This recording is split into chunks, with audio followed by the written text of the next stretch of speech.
En 2022, selon l'OMS, 95% des décès liés au paludisme viennent principalement d'Afrique.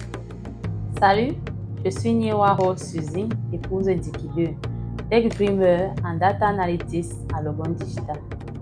Dans le cadre de ma formation, j'ai réalisé une étude sur le paludisme, à savoir l'analyse de l'accès à la prévention, à la détection et au traitement du paludisme en Afrique centrale.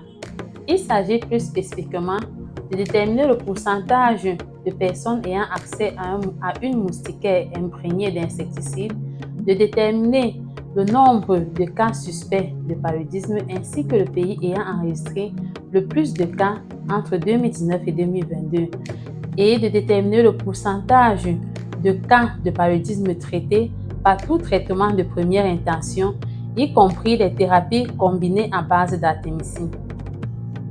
Pour mener à bien cette étude, nous avons procédé à l'extraction de bases de données en provenance de l'OMS, indicateur par indicateur, en filtrant uniquement les pays de l'Afrique centrale de 2019 à 2022. Après analyse et visualisation de nos données, nous avons observé que, pour ce qui est du pourcentage de personnes ayant accès à une moustiquaire imprégnée, la République centrafricaine occupe la première place avec un taux de couverture de 72%, suivi du Congo, de la RDC et du Cameroun avec un taux de 67%. Néanmoins, le plus grand nombre de cas suspects est retrouvé en République démocratique du Congo, suivi de la Centrafrique.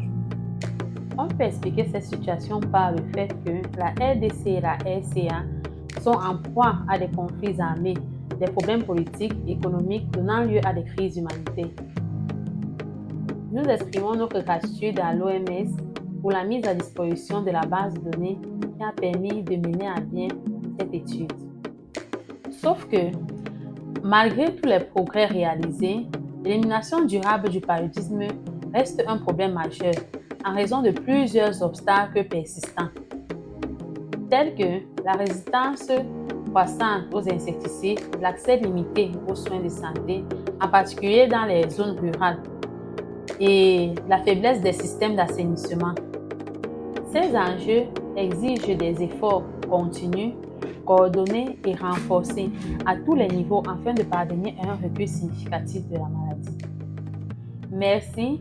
Pour plus d'informations, veuillez me suivre sur LinkedIn sous le nom Rose Suzy Nyewa.